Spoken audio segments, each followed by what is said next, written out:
Bem-vindos ao programa Viva a Vida.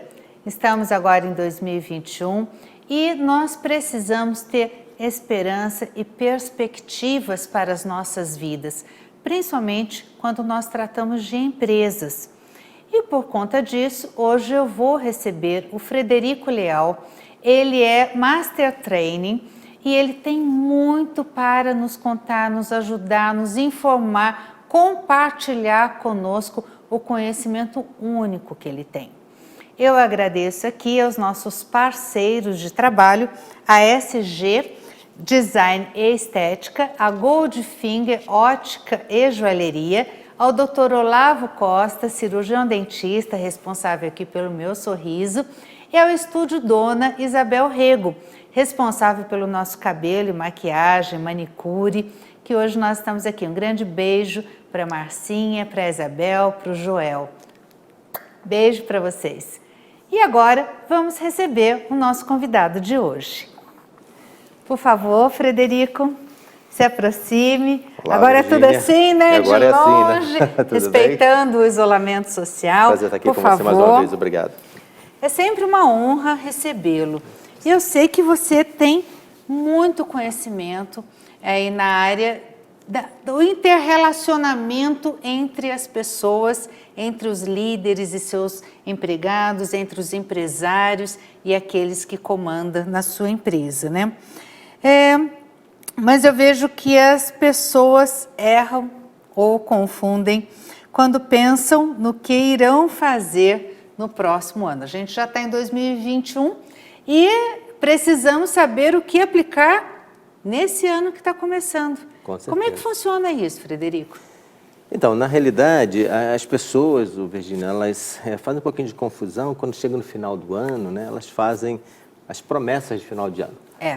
Acho que em 2020 todo mundo quis deixar 2020 para trás. Exatamente. Né? Jogar ele fora. Deletar 2020, se possível, né? E não, 2020 veio para a gente aprender muita coisa, Com certeza, né, Frederico? Nossa, 2020 foi um aprendizado. Né? Foi um aprendizado na marra, né? Eu costumo dizer que, na realidade, 2020 foi um acelerador de processos, né? Olha, que interessante, né? Essa visão, gostei. Muitas coisas que iriam acontecer a um prazo mais longo, né? Eles acabaram acontecendo num prazo muito mais curto, né? Até porque as pessoas tiveram que se reinventar. Você acha que foi um ano de purificação em todos os sentidos? Bem, aí vai começar a depender da crença de cada um, da maneira que a pessoa pensa. Mas eu digo assim, em termos profissionais mesmo, né? Sim, na realidade, assim, eu diria que foi um filtro. Certo. Tá? Onde aquelas empresas ou pessoas, né, que notaram a necessidade de uma modificação, que notaram a mudança radical que estava acontecendo, né, alguns, infelizmente, tiveram problemas e tiveram, inclusive, que abortar o seu sonho, suas empresas, né, muitos, né? Seus objetivos, suas metas, né? Até porque realmente foi um período onde a gente teve um recluso, vamos dizer, muito grande, né? Então, muitas vezes não dava para você fazer algumas coisas específicas para um negócio ou para um projeto individual. Mas também foi um ano que exigiu que as pessoas saíssem da zona de conforto, né, Frederico? Exigiu demais das pessoas e foi por isso que muitas não conseguiram. Porque muitas não se prepararam para isso, né? Muitas continuaram achando que as coisas, o mundo, os negócios, o mercado, né? A forma de fazer negócios iria acabar logo da mesma maneira e a gente ia poder voltar.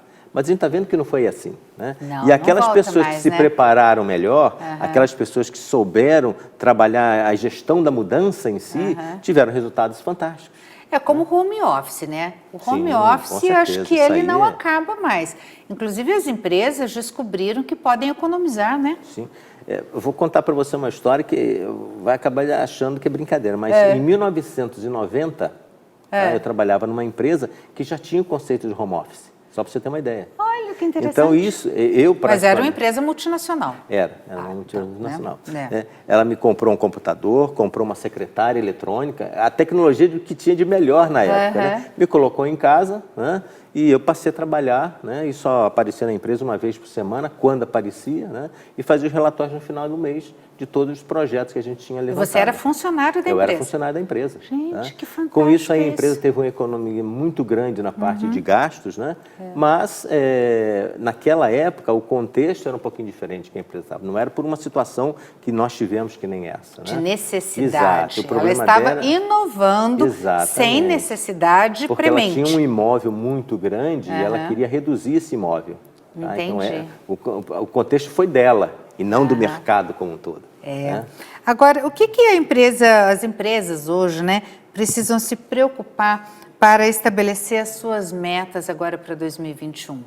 Estabelecer, não, cumprir, né? Cumprir, né? Na realidade, assim, as empresas, né, a gente calcula, né, quando você tem uma empresa que você já fez o seu planejamento no ano passado, né, e você desenvolveu metas, objetivos novos ou apenas um complemento daquilo que você já fez há 2, 3 anos. O que a gente tem que entender é que 2020 não é que você tem que apagar ou deixar para trás. Na realidade, 2020 você vai aprender com ele, né? E ver o que daquilo ali que aconteceu você tira de lição e aprendizado realmente para você poder se adaptar a uma nova estrutura, a uma nova tendência. Realmente, Virgínia, 2021 ainda é uma incógnita para nós.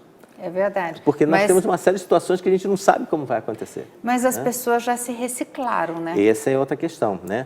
Se a gente parar para analisar, o contexto está totalmente diferente. Tá? Se a gente para um ano atrás, você vê como é que era. Não vou dizer um ano, porque em janeiro do ano passado a gente estava pensando no carnaval, né? Quer dizer, esse ano é bem provável que a gente não tenha carnaval. A gente me parece que vai ser em julho. Exatamente. Já estão programando. Você veja que as coisas estão mudando. Então, se a gente não se preparar e não se adaptar para isso... Né? Frederico, dizem que a idade é um fator determinante para impedir as mudanças necessárias, né? Você é um exemplo contrário a isso. Você acha que existem muitos Fredericos por aí ou não? Com certeza, tem sim. Na realidade, assim, existem pessoas na minha faixa etária que não conseguem mexer no computador. Isso aí é normal. Né? Mas a grande maioria, né, de nós somos que a gente chama de uma família, de uma era dos baby boomers, né? Então, após a década da guerra, né? Ou pelo menos a geração X, né? Tem a geração X também, mas eu particularmente sou da Baby Boomer. Né? E o que eu tive que o que eu tive que me adaptar nesse tempo é brincadeira quando eu falo para as pessoas. Quando eu digo que na época que eu fiz meu primeiro emprego, eu recebi um telegrama, a pessoa não sabe nem o que é telegrama, né? Eu sou da época de carbograma, que eram mensagens feitas por navio via rádio, mimeógrafo em escola, quer dizer. Então, olha as coisas que eu tive que me adaptar. Quanto a tecnologia avançou, né, gente? Incrível Basta isso. dizer assim, né? Há 10 anos atrás, nós falávamos em smartphone, não existia no foco que a gente tinha. Não existia mesmo. Então, imagine o que não vai ter daqui a 10 anos. Tá? É verdade. Então, e, mais uma vez, você ainda vai ter que se adaptar. Tá? Muito. E acho que 2020 veio realmente para que as pessoas ousassem, descobrissem novas habilidades. Sim. Eu acho que é aquela história, né, do sábio que jogou a vaquinha no barranco, né? Eu acho que muita vaquinha caiu do barranco e as pessoas tiveram que descobrir novas habilidades para poder sobreviver, inclusive. 2021 agora é para sedimentar o aprendizado que nós tivemos no ano passado. É isso que as pessoas podem esperar de 2021? Eu não tenho a menor dúvida disso. Não tenho a menor dúvida disso. Até porque se você não sedimentar, né, é sinal que você ainda está em fase de adaptação de algo que aconteceu. Né? Bem, aconteceu, eu aprendi e agora eu tenho que me adaptar ao que aconteceu. Né? E mesmo que nesse momento eu tenha que desenvolver algum contexto novo, né, eu tenho que aprender coisas novas ainda, porque o aprendizado é constante, você não pode parar. Não pode mesmo. Jamais, ainda mais agora, né? Que com essas tecnologias que nós estamos tendo, nós estamos influindo na própria tecnologia. Então, a nossa capacidade de geração de novas coisas, novas ideias, a criação, a inovação está muito grande. Tá? Eu não vou nem entrar na questão da obsolescência, né? Que é a tecnologia que existe para exatamente tornar obsoleto tudo aquilo que é novo. Certo. Então tem prazo de validade. Então um celular hoje está com prazo de validade de menos de 1 ano, 6 meses, está trocando. É verdade. Tá? Então, e se você não souber se adaptar a isso, aí vai acontecer o que você falou, a pessoa vai parar. E aí, quando para, já foi ultrapassada. E você não pode. Né? Você tem que É isso que as empresas têm que colocar em mente e no seu cronograma de atuação para 2021? Inovação sempre. Né? Inovação sempre. Hoje em dia, as empresas, já há bastante tempo, né? Mas hoje mais ativo ainda, a empresa precisa ter um departamento, né, que eu costumo dizer, de inovação e criatividade. Reciclagem, você disse reciclagem de conhecimento? Faz parte disso também. É. Mas a inovação e a criatividade ela é muito mais ampla, né? Porque você, inclusive, pode aproveitar ideias, né, que você talvez hoje esteja achando que não seja funcional. Tá? E isso você obtém através dos seus próprios funcionários, né? Isso você obtém através de processos internos. Você consegue criar, você consegue inovar, né, dentro do que você já tem. Né? Eu já fiz alguns cursos com o Frederico e eu fiz um curso de liderança com você que eu achei muito interessante. E existem muitos tipos de líderes. Sim. Né?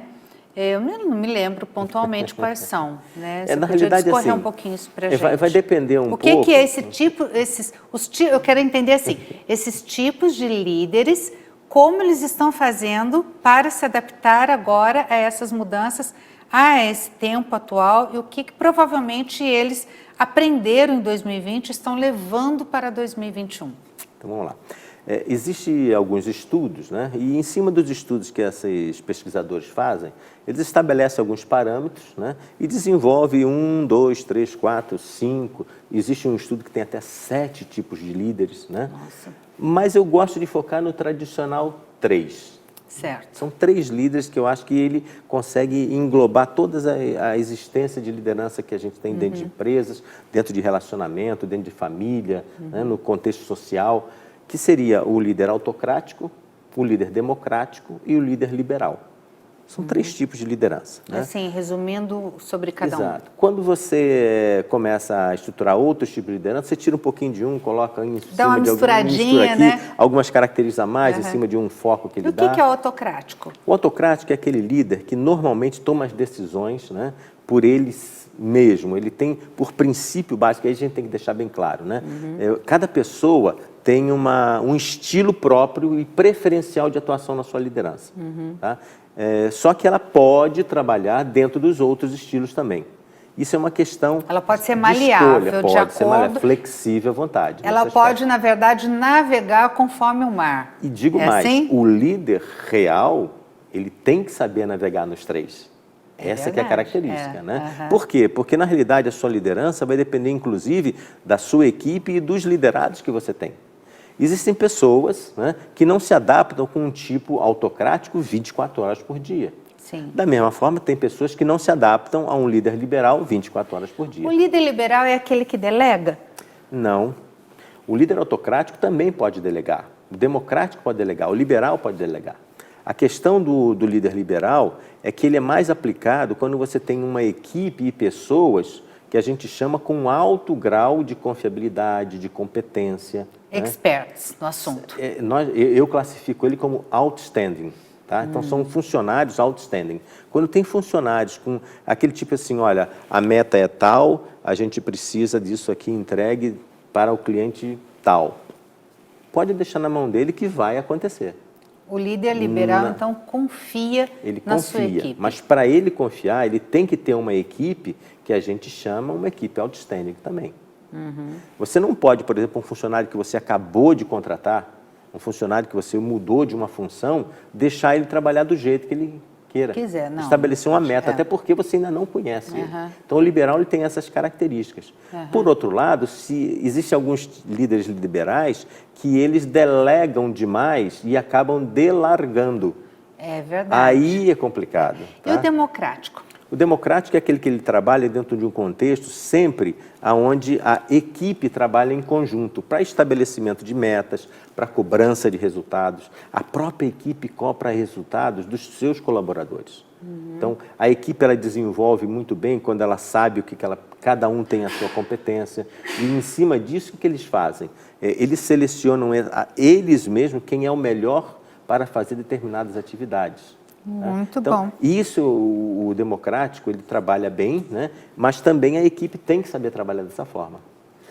O autocrático, pelo contrário, ele normalmente ele dita normas, dita regras, né? Ele estabelece padrões aonde tudo vai ter que passar por ele e tudo vai ser mais controlador, dele. né? Mais controlador. Frederico, nós já voltamos. Tá. Fique aí, não sai daí, porque a gente vai voltar daqui a pouquinho com esse papo que está assim esfuzilante.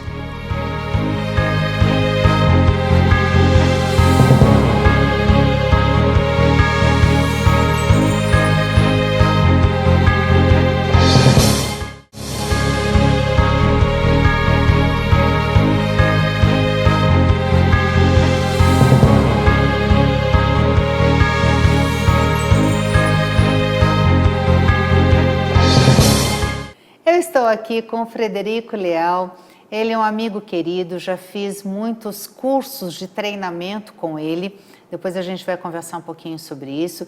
Ele é Master Trainer e faz treinamento de alta performance e nós estávamos conversando no último bloco sobre os 3 tipos de líderes, né, básicos. Depois nós temos outros tipos que, como ele explicou, seria a junção desses 3.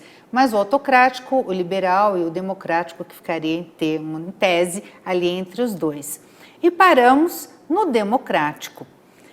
Você estava falando, Frederico, que o líder democrático é aquele que, além de saber delegar, ele ouve e aceita fazer do jeito que orientaram ou sugeriram.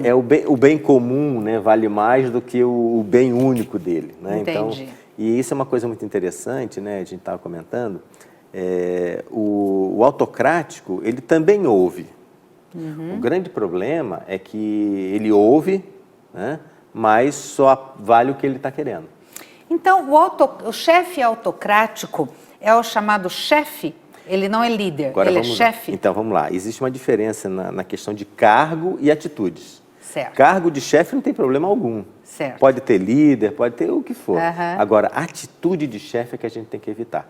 Entendi. Porque a atitude de chefe, ela normalmente é autocrática. Agora, deixa eu explicar uma coisa para você. Sim. Não tem problema algum da gente exercer uma liderança autocrática, liberal, democrática. Não tem problema. O problema que nós temos que tomar cuidado é com os extremos disso. Quando eu tenho um chefe ou um líder autocrático, onde ele está no seu extremo máximo, ou seja, ele é quase 100% autocrático, 90% das vezes, isso não dá certo. Porque eu acabo tolhendo a minha equipe, e como eu faço a minha equipe centralizador, e eu faço a equipe depender de mim, porque tudo é através de mim, eu decido, eu faço tudo, a equipe acaba se tornando insegura. E aí, o que acontece? Eu vou estar sempre com uma equipe insegura, eu vou estar sempre com uma equipe insatisfeita, eu vou estar insatisfeito com a equipe, reclamando da equipe, porque a equipe não é independente. Entendi. Mas de quem é a culpa para a equipe não ser independente? É verdade. É minha, porque eu não estou delegando para eles como para precisa. Funcionários novos, em atividades novas, que chegaram agora na empresa, o autocrático, de repente, pode ser interessante, né? Quando a gente fala liderança autocrática, ela é uma liderança diretiva. Ela diz o que, como, onde, quando, sem precisar explicar o porquê. Exatamente porque o funcionário é novo. Né? Então, se o funcionário é novo... Ele precisa disso. Precisa disso. Né? Eu estou montando uma equipe agora, eu não conheço ninguém, vou conhecer durante o desenvolvimento, ninguém me conhece. Então, eu tenho uma meta, eu tenho uma maneira de ser e eu quero impor, sim, essa minha forma, porque eu sei que vai dar certo, ou pelo menos eu acredito que dá certo. Tá? Então, eu vou ser autocrático nesse aspecto. Tá? Agora, isso não quer dizer que durante o processo eu não possa trabalhar democraticamente, não começa a treinar a equipe a desenvolver os seus próprios raciocínios, a criar, a dar as sugestões. O autocrático, no seu limite máximo, não permite sugestões. Entende? Ok, ótimo, pode falar, eu escuto. Tá, mas vamos fazer da maneira como eu quero. Entendi. Tá? Então, esse é o autocrático que escuta, mas não adianta. Você acha que agora, em 2021, esse tipo de liderança ainda existe? E se existir, ela vigora? Ela é mais necessária ou mais desnecessária? Não, não se trata disso, Virgínia. A liderança autocrática sempre vai ser necessária. A questão é o quão autocrático eu estou sendo. O quão isso é bom para a minha empresa, para a minha equipe e para o atingimento das metas que eu preciso. A questão da liderança democrática, imagina assim, eu tenho que tomar uma decisão. Está pegando fogo ali no canto.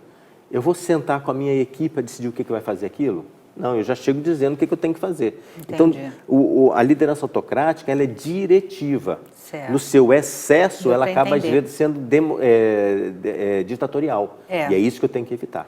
A democrática, pelo contrário, ela é de equipe, Certo. mas ela é muito demorada. Então, se eu tenho assuntos que eu tenho que tratar com uma certa urgência, a minha experiência, o que eu imagino e aquilo que eu tenho foco é que vai direcionar. Se eu, por acaso, tenho uma equipe, né, que trabalha sozinha, ela não gosta de muita... Não é que ela não gosta, ela não precisa de muita supervisão, eu ficar em cima deles, trabalhando e pedindo informações, cobrando, eu acabo atrapalhando. Mas, por outro lado, se eu largar eles de Certo. mão também, alguns provavelmente vão faltar um insight. Nós tivemos agora, em 2020, despontando a questão do home office. Home office. Então, equipes inteiras, cada um na sua casa, Sim. né, se encontram aí numa sala virtual.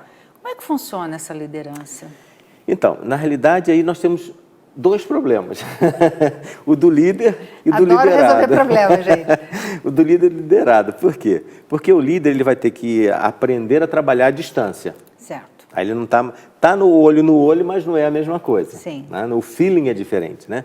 Mas, por outro lado, tanto ele quanto a sua equipe vai ter que ter uma coisa que muitas vezes a gente não leva em conta, que é diligência e foco.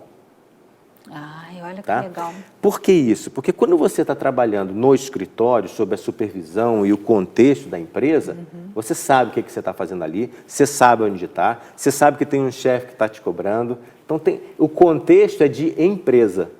Quando você está em casa, seu contexto é de casa. O nome já diz, home office. Então, se você não é diligente para estabelecer um padrão de trabalho, uma estrutura organizada, né, procedimentada do que você faz, quando você faz, como você faz e até que horas você faz, você acaba embolando as coisas. Esse é um problema também, porque muitas vezes você vai acabar trabalhando muito mais do que deveria e do que precisaria. E aí, na verdade, o empregador vai ficar muito insatisfeito porque ele não está querendo pagar hora extra, né? Mas não é verdade? Então, né? essa que é a questão. A gente precisa começar a tomar conta, porque se o funcionário tiver condição de comprovar, né, que ele trabalhou horas extras e ele consegue através de reuniões e tudo mais, né, isso é um encargo para a empresa. Sim. E muitas vezes desnecessário. Sim. Tá? Então, a gente tem que tomar cuidado exatamente com isso. E o foco? Qual é a questão do foco? É porque o funcionário, né, em casa, né, o colaborador em casa trabalhando, o foco dele tem que ser muito direcionado para as questões da empresa. Você tem que ter uma parte na sua casa que você vai, inclusive, decorar como se fosse seu escritório. Porque já imaginou você começar a trabalhar na sua casa? Para o ambiente de trabalho. Trabalhar, né? na cozinha, pode, mas num pedaço da cozinha que para você, na hora que você entra, Frederico, é escritório. eu fico imaginando a executiva que tem que trabalhar em casa e que tem filho pequenininho e que a babá está ali, mas o filho quer ficar com a mãe e chora, ou que tem cachorro, ou que tem gato, ou que tem, né, e filho em idade escolar que tem que fazer tarefa. Gente, isso é uma loucura. Sim, por isso que você precisa segregar mesmo um espaço na sua casa para ser o seu escritório. Essa é a melhor maneira que tem de você trabalhar em home office. Não é você fazer no conforto da sua casa. As pessoas confundem um pouquinho. Por isso, foco. Mas olha, gente, até o meu cachorro, quando eu estou em casa, ele sabe chorar diferente. Né? Ele sabe onde é que eu estou. Às vezes eu me tranco para poder estudar, alguma coisa assim. E ele sabe que eu estou ali e fica chorando na porta do lado de fora. Você imagina um filho pequeno. Não tem como. Tá? E é aí que a gente faz a questão dos treinamentos. Né? Você treina, sim, as pessoas. Né? Olha, de tal hora, mamãe, papai... E isso faz parte do trabalho que você desenvolve, do treinamento que você oferece? Sim, sim, sim. A gente desenvolve isso porque a gente auxilia o profissional a se organizar no espaço dele. E auxilia o empresário também a como exigir isso dos seus funcionários? Sim, esse é um foco que a gente tem que ter, porque imagina você trabalhando em casa, né? Você tem um funcionário trabalhando em casa, uma coisa é você ter o seu funcionário, né, trabalhando com você, na sua empresa, no escritório, você sabe que ele está ali do lado. Agora você está na sua casa e o seu colaborador está lá na casa dele. Tá? Só que você quer ele full time para você. Aí você enche ele de informações, você coloca ele na frente fica o dia inteiro no vídeo. Será que isso é produtivo? Será que não é mais fácil você trabalhar hein? com ele através de metas e você fazer a gestão e a gerência, o gerenciamento dessas metas, né? E não ficar cobrando por tempo trabalhado? Esse é o planejamento estratégico de Esse é o 2021? planejamento estratégico. Esse é o planejamento estratégico. Tá? Tanto as pessoas quanto as empresas, elas precisam entender exatamente o que, o porquê, o como, quando, né? E elas mesmas como, né? definirem isso. Né? Porque esse plano de ação, esse planejamento estratégico, quando você não sabe diferenciar as coisas e não sabe fazer, isso pode ser uma faca de dois gumes e acabar ferindo você. E agora, para 2021, aqui eu fiz uma pergunta. Quais as sugestões que você poderia dar para quem quer abrir um negócio novo? Isso é legal. Acho que é importante, as pessoas estão descobrindo novas habilidades, conforme nós conversamos, né? Exatamente. E querem abrir um negócio novo. Então, a gente tem Ou que entender estão o seguinte, desempregadas, né? A gente tem que entender o seguinte, a pandemia está aí ainda, né? Ela ainda vai ficar por um tempo, né? E você não pode ficar parado, né? A minha sugestão é, primeiro, descubra o seu talento, descubra suas habilidades, né? Veja o que você sabe fazer, o que você gosta de fazer, né? Mas mais importante do que isso é você saber se você está com as atitudes e comportamentos necessários para montar um negócio nesse porte e tocá-lo na forma como ele precisa ser tocado e não como você acha que tem que ser tocado. Né? Esse é um dos grandes problemas que as pessoas têm. Ela monta um negócio do jeito que ela acha que deve tocar e não funciona assim. Né? Nós precisamos entender que determinados negócios, empresas precisam ser gerenciadas, né, e geridas, né, de uma forma onde tem a sua especificidade e peculiaridade. Se você não tem essa atitude, esse comportamento, aí eu posso ajudar também, através de treinamentos, através de coaching. Né? Uma das minhas especialidades é o business coach. Eu atuo junto a empresas, auxiliando a diretoria dela a melhorar toda a sua estrutura de negociação, toda a sua estrutura de planejamento, né? E também nos seus líderes, né? Na formação de novas lideranças, adaptação de novos contextos, né? E isso também é importante, é você saber qual um contexto que você poderia ter fora do atual. Você tem que analisar sempre um cenário, né? Melhor, pior ou igual. Se você conseguir fazer essas 3 análises num prazo de 1 ano, dificilmente você vai ter algum problema. Né? Você pode ser pego de surpresa para algumas coisas, mas você já está um pouco mais preparado, porque você já pensou isso e já planejou algumas estratégias que pudessem vir auxiliar você a contrapor isso. Antecipar problemas, é uma questão até da advocacia preventiva, né? Sem dúvida. Conversei em outro programa aqui com a doutora Leila Salvati. Mas eu queria saber quais os treinamentos que hoje você coloca à disposição em 2021 para as pessoas que tiverem interesse. Legal. Eu tenho treinamentos específicos para diretorias, né, para donos de negócio, que é o Leadership Coaching, né, que é um coaching onde a gente trabalha muita parte da gestão. Né? Então, é quase uma formação de um gestor coach, né? Onde você vai poder ter uma visão bem ampla, né? E uma visão sistêmica dos processos que você precisa ter como dono de negócio para trabalhar a gestão da sua empresa e dos seus colaboradores. Né?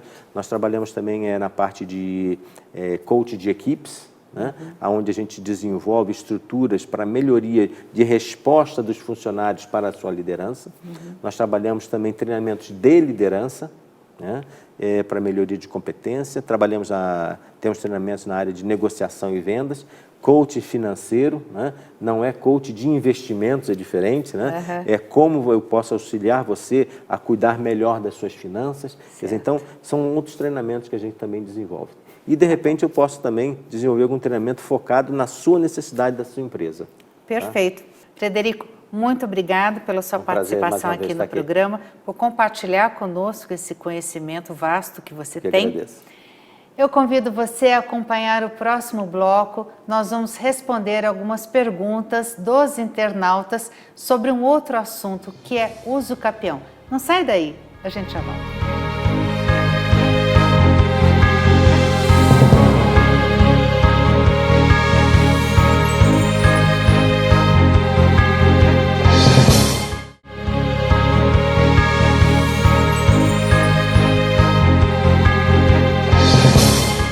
Agora, o programa Viva a Vida tem uma nova proposta, que é responder perguntas dos internautas.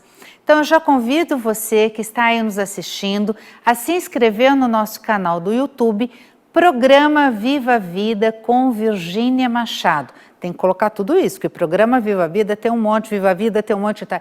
Programa Viva a Vida com Virgínia Machado. Lá você se inscreve, toca o sininho para receber notificação. E eu vou agora responder a pergunta do nosso internauta aqui, RC, não vou falar o nome, lógico, né? Mas ele diz o seguinte: ele comprou um terreno de invasão, com apenas o documento de compra e venda, com 5 anos ou 10 anos, posso fazer uso capião? Gente, veja bem, existem várias modalidades de uso capião. Cada modalidade de uso capião é para uma determinada situação e tem requisitos próprios. Por isso é importante a pessoa conhecer o assunto e principalmente consultar um advogado da sua confiança que seja especialista nessa matéria, né?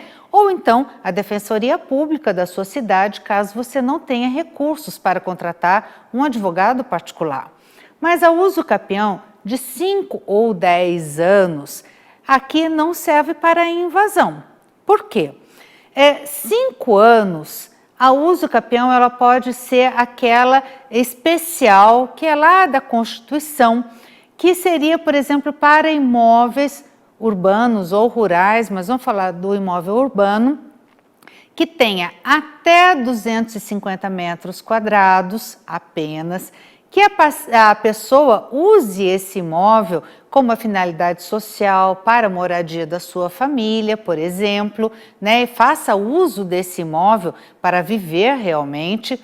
E cumprindo, e também não pode ter outros imóveis urbanos ou rurais no território nacional em seu nome. Então veja bem, é realmente para aquela família que não tem onde morar e precisa do imóvel. Aí, contém todos esses requisitos, mas também tem que ter ânimo de dono, ou seja, ele tem que entender que aquele imóvel é dele e agir conforme se dono fosse, né? Essa posse, ela tem que ser pública, mansa, pacífica e não pode conter aí os vícios da clandestinidade, da violência ou da precariedade. Tudo isso tem que ter para poder fazer uso capião. Então, não é só invadir um imóvel e achar que já é dono ficando lá 5 anos, ok? Então, tudo depende dos papéis que tem, se tem justo título, se não tem justo título, que é aquele contrato de gaveta, um recibo de compra e venda, ou se você tem a escritura do imóvel, mas você só não registrou, de repente agora não dá mais registro, ou você recebeu de herança uma parte do imóvel que é divisível, mas você ainda não consegue regularizar, então você pode estar fazendo isso através da uso capião. 15 anos é o prazo da uso capião extraordinária, ou seja, para aquela pessoa que é um invasor, por exemplo. Então, ele não tem nenhum contrato de compra e venda, ele simplesmente invadiu o imóvel, porém, ele fez daquele imóvel a sua habitação usual, ele deu finalidade, destino social àquele imóvel urbano ou rural. E ele está lá de forma mansa, pacífica, pública, qualquer um vê. Ele não bateu em ninguém para entrar nesse imóvel, não tem o vício da violência, ele não é clandestino, ele não fica lá escondido, né, esperando dar o tempo. Não, ele está lá público para quem quiser ver. E realmente ele tem ali o ânimo de dono, ele se sente dono, ele defende esse imóvel de pessoas que queiram entrar nele, por exemplo. Nesse caso, são 15 anos. Cai para 10 anos se ele der a esse imóvel a finalidade social da moradia ou se ele estiver aí fazendo, assim, tirando o seu sustento daquele imóvel, tá bom? Então, isso é importante. Então, nesse caso aqui, o RC, ela pode ter, sim, direito ao uso capião, mesmo que o imóvel seja invadido, aqui, nesse caso, com 10 anos ou 15 anos. 15 anos é o normal, cai para 10 anos se der ao imóvel finalidade essencial, finalidade social, desculpa. Na uso capião especial de 5 anos, que é o que ele responde, também não é exigido justo título. Então, em tese, poderia o invasor também fazer a uso capião especial com apenas 5 anos. Porém, aí nós temos que verificar a questão, inclusive, da má-fé, né? Se não tem nenhum vício, se não foi clandestino, se não se aproveitou de ninguém. Então, tudo é uma questão, vamos dizer assim, de verificar caso a caso. Por isso, a necessidade de consultar um advogado especialista no assunto. Agora, eu tenho aqui uma outra questão. Se o município não tiver registro de imóvel e o imóvel for emprestado com um acordo verbal de ser vendido ao que recebeu emprestado, esse tem direito? Gente, primeiro, imóvel emprestado não dá direito ao uso capião. E aí entra numa celeuma. É um problema muito sério, porque as pessoas emprestam o seu imóvel para um parente, para uma pessoa que está precisando, para um conhecido, e não faz o contrato de empréstimo, vamos dizer assim, é um contrato, tá, de empréstimo que tem que ser feito para provar que aquele imóvel foi cedido a tal pessoa pelo proprietário a título de empréstimo. Por que eu estou falando isso? Porque aí você deixa registrado. Quando é empréstimo ou quando é locação, por exemplo, ou quando a pessoa mora no imóvel porque é funcionário da empresa, a empresa permitiu que morasse ali enquanto estivesse empregado, né? Aí não tem direito ao uso capião. Pode ficar 50, 100 anos morando no imóvel, pode passar de pai para filho, não vai ter direito ao uso capião, porque não tem a posse qualificada para fazer uso capião, porque não tem ânimo de dono. Porque, veja bem, se você emprestou o imóvel de alguém, você sabe que o imóvel não é seu. Então, você não tem ânimo de dono para fazer essa uso capião. Se você aluga o imóvel e você paga mensalmente um aluguel, você sabe muito bem que esse imóvel não é seu. Você não vai ter ânimo de dono. Então, veja bem, a posse é mansa, é pública, é pacífica, porém, não existe o ânimo de dono, que é um requisito essencial para qualquer tipo de uso capião. Então, nesse caso aqui, quando é locação, quando é empréstimo ou quando é para uso apenas por conta aí de um trabalho, né, de uma função exercida na empresa, onde esse imóvel vai ser, em tese, aí, emprestado para morar, não vai ter direito ao uso capião, porque só tem a posse direta, ou diretamente com o imóvel, mas não tem a posse indireta. A posse indireta é do proprietário, não tem as duas posses e não tem a posse qualificada por causa da falta do ânimo de dono. Então, aqui, para esse caso, que é o Evaldo, aí nós podemos sim dizer que ele não tem direito, porque existe um acordo verbal, existe um contrato, o imóvel, ele já está falando que o imóvel é emprestado.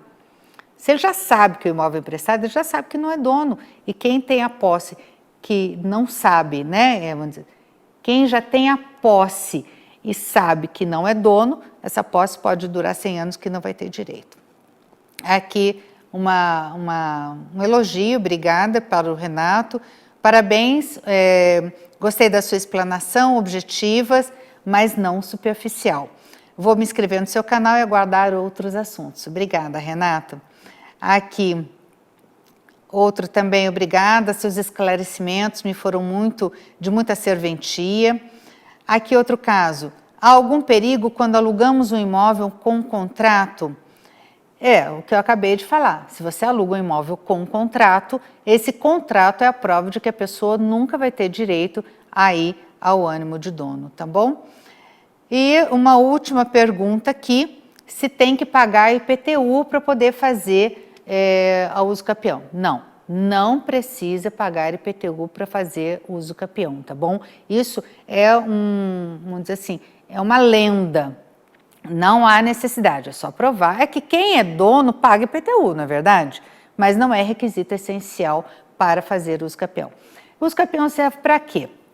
Serve para regularizar, sabe aquelas áreas rurais ou urbanas que os herdeiros recebem, por exemplo, não fazem inventário, e aí eles dividem fisicamente o imóvel, cada um vai levando a sua vida, já está todo mundo, cada um vivendo aí no seu pedacinho, né? E acaba vendendo para terceiros. E esses terceiros, quartos possuidores do imóvel, querem regularizar. Precisam mesmo regularizar. Gente, um imóvel regularizado que tem matrícula no cartório de registro de imóveis, ele vale até 50% mais no mercado imobiliário, tá bom? Gente, essas foram as nossas dicas de hoje, espero que vocês tenham gostado. Eu amo compartilhar conhecimento jurídico com vocês, espero que seja interessante. Muito obrigada pela sua companhia e fiquem com Deus. Agradecemos aos nossos parceiros de trabalho, a SG Design e Estética, ao Estúdio Dona Isabel Rego, ao Dr. Olavo Costa, cirurgião dentista, responsável aqui pelo nosso sorriso, e a Goldfinger, ótica e joalheria. Muito obrigada, um beijo, até a próxima!